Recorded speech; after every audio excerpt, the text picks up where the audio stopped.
muda wako na kuungana nasi. Ni mengi tu ambayo tumekuandalia na tutaangazia sasa hivi. Jina langu ni Faith Kaulo, mtangazaji mwenza kwenye lugha ya ishara ni Bwana Murithi. Na mtazamaji, tuambatane hadi tamati. Tuanze na kuangalia taarifa yake Rais William Ruto, ambaye leo hii amesisitiza kuwa serikali ya Kenya Kwanza ipo kwenye njia sawa katika kufanikisha utendakazi wa ajenda zake kuu. Mkutano wa baraza kuu la chama tawala hicho cha UDA uliofanyika leo hii ukionekana kama mwanzo tu wa chama hicho kujiboresha. Hii ni kabla ya uchaguzi ujao. Kwenye mkutano huo, Rais William Ruto amegusia masuala mbalimbali ya kitaifa, ni kama vile kukabiliana vikali na visa vya ufisadi, kutimiza ajenda za Kenya Kwanza na ahadi walizotoa kwa Wakenya, mpango wa nyumba za bei nafuu, masuala ya afya na hata mageuzi kwenye sekta ya elimu. Aidha, kwenye mkutano huo Ruto amegusia swala la kutaka vyama vilivyoko kwenye muungano wa Kenya Kwanza kujiunga na chama cha UDA, swala ambalo hapo awali limeibua hisia tofauti, huku akitupilia mbali tetesi za kuwepo kwa mipango ya kubinafsisha bandari ya Mombasa. Mtazamaji, ni taarifa takayokuwa tunaangazia kwa muda usiokuwa mrefu, ila sasa hivi tuelekee hadi kwenye taarifa nyingine, ambapo leo hii basi imekuwa ni siku ya moyo duniani. Na mtazamaji, kulingana na shirika la afya duniani yani WHO, takriban watu milioni 17.9 walifariki kutokana na magonjwa ya moyo. Hii ni mwaka 2019. Idadi hii ikiwa ni 32% ya vifo vyote ulimwenguni. Tunapoadhimisha siku ya moyo duniani chini ya kauli mbiu tumia moyo juu ya moyo, runinga ya Hope imezungumza naye Daktari Ndimbil Hassan, mtaalamu wa afya, ili kufahamu mengi kuhusu magonjwa ya moyo. Alfred Sei na taarifa hiyo. Kenya imejiunga na mataifa mengine leo hii kuadhimisha siku ya moyo duniani ili kuhamasisha kuhusu magonjwa ya moyo na jinsi ya kuzuia au kujikinga na magonjwa hayo. Nilizungumza naye Daktari Hassan Ndambil, mtaalamu wa afya anayeshauku ya kuhamasisha wengi kuhusu umuhimu wa kuilinda moyo wako kwa kuitunza ili kujikinga na magonjwa ya moyo. Cardiovascular diseases are a group of disorders that generally affect the heart and the vessels that are connected to the heart. These can include coronary heart disease, can include stroke, can include hypertensive heart disease, to mention a few. Takwimu kutoka kwa mashirika mbalimbali ya afya ikiwemo Shirika la Afya Duniani na Shirikisho la Moyo Duniani zinashirika kuwa vifo vinavyotokana na magonjwa ya moyo vimeongezeka. Kulingana na Shirikisho la Moyo Duniani, hali zinazoathiri moyo au mishipa ya damu kama vile mshtuko wa moyo zimesababisha vifo vya watu milioni 20.5. You know, the WHO report states that in 2019, 17.9 million people died of hypertension and hypertension-related effects. That's one of the leading causes of death in the world, together with big pandemics like HIV and big diseases like diabetes. So it shows that it's a leading cause of morbidity in our society. Kulingana na Daktari Dimbil, mtindo wa mtu wa maisha ndio kinga bora zaidi dhidi ya magonjwa ya moyo. Uamuzi wa kuzingatia mtindo wa maisha ukisisitizwa ili kujikinga na magonjwa ya moyo. Things like excessive alcohol intake, things like smoking, obesity, poor physical activity. See, those lifestyle problems are the things that, number one, as healthcare practitioners, we are told to correct. So the first thing we advise our patients when we do seem to diagnose them with hypertension is we try to see how they live their life, their diet, because high sodium intake, which is salt, is going to predispose you to hypertension. So we try and correct their sodium intake. After that, we go to what they're eating. We try to give them a caloric intake that reduces the risk of end organ damage, because that's what we're trying to prevent. After that, we try to improve on their physical activity and try to tell them at least have a 15-minute walk and try and improve on your physical activities. Go to the gym, do some jogging, some skipping rope. Kando na hilo, msongo wa mawazo unaweza ukaathiri afya ya moyo. Daktari Dimbil akishauri kuwa ni vyema kuzungumza au kuchukua mapumziko ili kujikinga na magonjwa yanayochangiwa na msongo wa mawazo. Now, for yourself or someone who is struggling with stress, the first thing you should do is you should know the source of the stress. If the source of the stress is work, you need to address it, because at the end of the day, continued progression or involvement of that stress will negatively affect your heart, will negatively affect your brain. And doing that for money, I don't think in the long run is worth it. So find the cause of the stress, address it. Try and find what is the root of the stress. Number 2 is, I usually love using breathing techniques. There's this breathing technique that I learned from Dr. I follow on TikTok, where you take deep breaths, 7 deep breaths. Deep breath in for 7 seconds, hold it, let it out. You hold it for like 5 seconds, you let it out for 6 seconds. So hold it for 7. There's another breathing technique that I saw. It's like a fast breathing technique where you breathe through your mouth. You do it for 20 times as well. So breathing techniques really help. Number 2, meditation. Kufanya mazoezi, kupumzika vya kutosha na kupata ushauri na saha kunasaidia kuboresha afya ya moyo. Tumia moyo, jua moyo. Nikiripotia runinga ya Hope, mimi ni Alfred Say.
Naam, samahani mtazamaji kwa tatizo hilo la kimitambo, lakini shukran kwa kusalia papa hapa. Tuendelee na taarifa zetu jioni hii ya leo.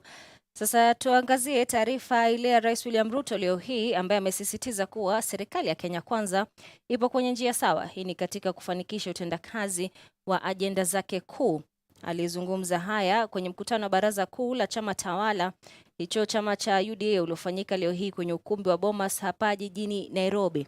Kwenye mkutano huo, Rais William Ruto ambaye alizungumza amegusia masuala mbalimbali ya kitaifa. Hii ni kama vile kukabiliana vikali na visa vya ufisadi, kutimiza ajenda za Kenya Kwanza na ahadi walizotoa kwa Kenya, mpango wa nyumba za bei nafuu, masuala ya afya na hata mageuzi kwenye sekta ya elimu.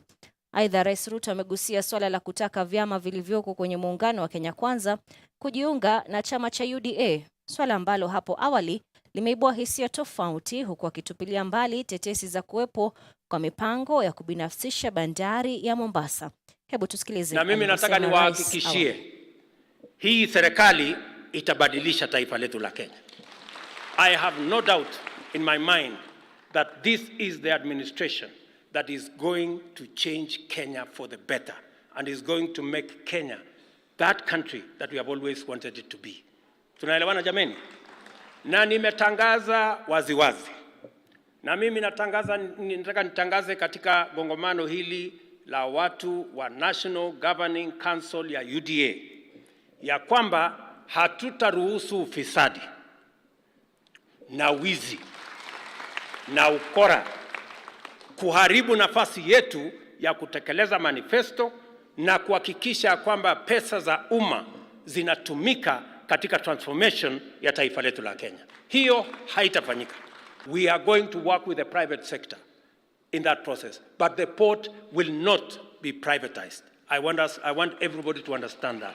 The port will not be privatized. We are going to work on a concession process that is going to make sure that we protect the interests of Kenya, we protect the interests of the port, but we work with the private sector to increase efficiency, to increase investment, and to make sure the port serves more people, creates more jobs, and becomes much more efficient and becomes much more broader and bigger.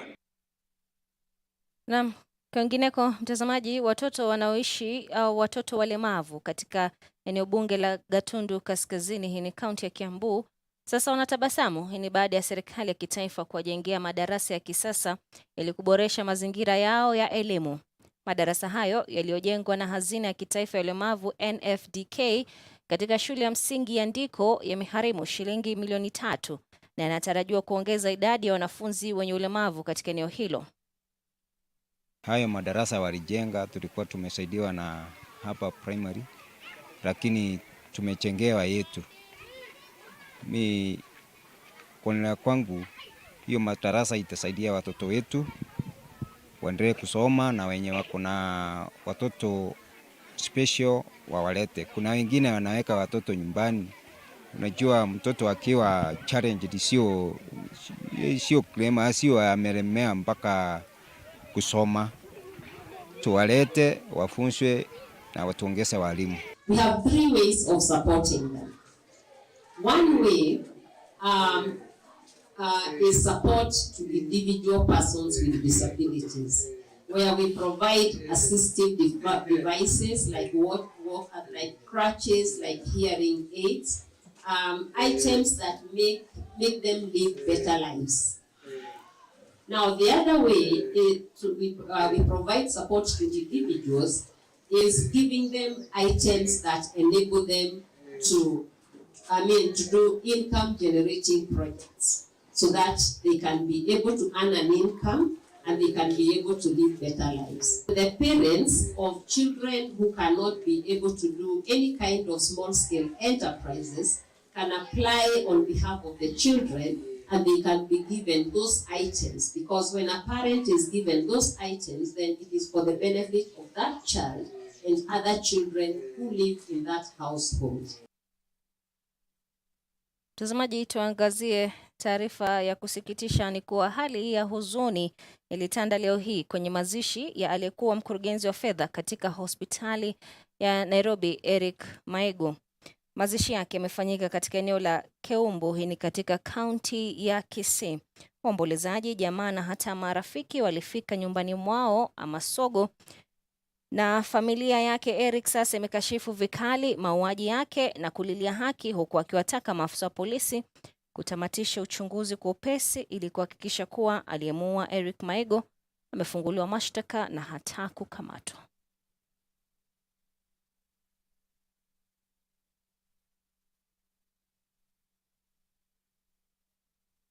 Na kwingineko ni kuwa wakazi wa eneo la Mlima Kenya wametoa wito kwa viongozi wao kuungana kwa pamoja na kufanya kazi kwa ushirikiano ili kukuza maendeleo eneo hilo. Wakazi hao wanasema kuwa uhasama ambao umeshuhudiwa kati ya viongozi wa eneo hilo umezuia utekelezwaji wa maendeleo na hata miradi mbalimbali. Wakizungumza eneo la Gatanga, hii ni katika kaunti ya Murang'a, wakazi hao wamekosoa baadhi ya wabunge wa eneo hilo kwa kile wanachosema ni kumvamia waziri wa maji Alice Wahome hadharani. Wakazi hao sasa wanaotaka viongozi hao kutatua tofauti uliopo kati yao ili kuhakikisha kuwa hawapitwi na maendeleo.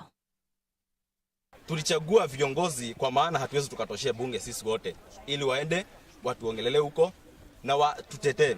Lakini wajumbe wetu, wakati tunaona wabunge wengine wakiwa kwa bunge wakiongelea mambo ya maendeleo, wakiongelea mambo ya kubadilisha sheria, wao tunaona tu kwa barabara. Ni himizo yangu kubwa, na ninaweza kuuliza Madamu wa Maua na Betty, fanyeni kazi yenu. Sisi tuko na imani kubwa sana na Alice Wahome. Alice si wetu peke yetu. Alice ni kiongozi wa Kenya mzima. Na tumekuja hapa kama wakulima wa Mlima Kenya ambao wanaweza athirika sana tukikosa maji kwa sababu ya hii misukasuko na vita ambayo iko kwa maji. Na naelekeza kidole cha lawama kwa wajumbe watatu wa hapa Mlima Kenya ambao tulichagua. Wa kwanza akiwa mbunge wa kule Gatodo North Kororia, wa pili akiwa MP wa Maragwa wa Maua, na watatu akiwa women rep hapa Murang'a Betty Maina. Nyinyi tumeona mkikuja kuleta maandamano hapa ya kuonyesha waziri kama hafanyi kazi ama ni mtu mbaya. Tunataka kumwelezea kazi ya mjumbe ni kule National Assembly kutengeneza sheria, na kama kuna shida ama tatizo ama changamoto pale kwa maji ama any other ministry, mwende mbunge mtengeneza sheria ndio ziweze kulainisha utendakazi kwa hizo wizara. Yani tumekasirishwa na hii mambo ya Maua kukuja kuleta baraa huko kwetu Maragwa, vita, matusi, na sisi kama wamama tumechoka juu na kujanga kutusi. Alice wetu anapiganisha wamama na watoto, anaongea mambo machafu. Wakulima wengi eneo la Magharibi wamekuwa wakipuuzilia mbali kilimo cha soya, huku wengi wakipanda kwa uchache. Ni swala ambalo limepelekea shirika la Tuskel pamoja na mashirika mbalimbali kuanzisha shughuli ya kuhamasisha wakulima wa eneo hilo kuhusu upanzi wa soya. Kama wanavyosimulia washikadau mbalimbali, ni kuwa zao la soya lina manufaa mengi haswa kwa afya ya mwanadamu, huku wakidai kuwa wamehusisha wakulima takriban 5,000 eneo la Magharibi, huku wengi wao sasa wakihamia katika upanzi wa soya kwa wingi. Baadhi ya wakulima walionufaika na mafunzo hayo wameonyesha furaha yao na jinsi walivyofaidika kupitia mradi huo. This particular partnership was started in 2019, and the purpose basically was to move from subsistence farming to commercial farming of soybean. And why the shift? The shift is because of the ever-increasing demand of soybean, not only in Kenya, but also in the rest of the world. The demand for soybean is so high because of its nutritional value, not only to human beings, but also to animals. Katika huu ukulima, nilianza kama mkulima mdogo sana, mchanga mwenye haelewi kuhusu manufaa ya soya. But right now, kupitia katika yale mafundisho ambayo tumepata katika mafundisho kutoka ADS, mafundisho kutoka Tuskel, imeniweka mahali. Na kando na hiyo, mimi ni ABC coach, ninaweza kutrain other farmers na kuwaletea even farm inputs. Kando na hiyo, katika ile ukulima wangu wenye nilianza kama mkulima mdogo, lakini right now niko na farmers ambao wana produce seeds. It's been, I would say, quite a journey to be able to mobilize farmers to accept that soya beans can actually be grown and it can actually be an income earner. It is so good for us to sit here during this expo, bringing together, aggregators, bringing county government officials, bringing together various stakeholders, seed multipliers, over 500 people, and to be able to really hear the stories of change that people, when we were starting this work, people were intercropping soya. But currently we have many farmers who are actually doing what you call a pure stand. Kwingineko, mamlaka ya kilimo na chakula AFA itaagiza tani 500 ya mbegu za alizeti au sunflower katika kipindi cha wiki 2 zijazo ili kutatua tatizo la uhaba wa mafuta ya kupikia humu nchini. Chini ya mpango wa kukuza mafuta ya kupikia, mbegu hizo zitasambazwa kwa wakulima katika kaunti 24, lengo kuu likiwa kuongeza upanzi wa alizeti ni kutoka ekari 200,000 hadi ekari milioni 1 ndani ya kipindi cha miaka 5 ijayo. Ni uamuzi uliofikiwa kwenye mkutano kati ya baraza la mawaziri na wizara ya kilimo, gavana wa Homa Bay Gladys Wanga akiweka wazi kuwa mbegu hizo zitawasili humu nchini mwezi ujao. We have, agreed on how we are going to progress production of at least 200,000 acres of sunflower, moving it from just 4,000 acres previously. And we want to thank the national government for that cooperation and support. And I'm here representing the Council of Governors, the entire governors team, and particularly the counties that are going to be running with the sunflower project. Getting whatever Kenya Seed had, over 70 metric tons, that's what we got from our Kenya Seed. And that one, we are not giving it to the farmers, we are using it to produce seeds so that we have more next year to give to the farmers. From there, as explained, we are now to search for where we could get seeds. Why we are targeting on sunflower, these are low-lying fruit. It is not a heavy capital investment. It doesn't take long to grow or to mature. Within a period of 2-3 months, the farmers will be harvesting their crop and extracting oil. Unlike other crops like palm oil trees, which would actually takes long. It requires a lot of planning. And secondly, for sunflower, it will not interfere with what farmers grow. It is just a secondary crop. That can the maize growing farmers can just put after harvesting their maize, and they will get some additional income, which is not common with other oil crops. Mtazamaji, kufikia hapo sina la ziada, ndo mwisho taarifa zetu jioni hii ya leo, ila usitie shaka manake taarifa za saa 3 zitakujia muda utakapowadia, alafu tena pia hiyo kesho utapatana tena papa hapa panapo majaliwa. Ila kwa sasa niruhusu niondoke. Mimi ni Faith Kaulu, mtangazaji mwenza amekuwa ni Boniface Mreithi. Usiku mwanana.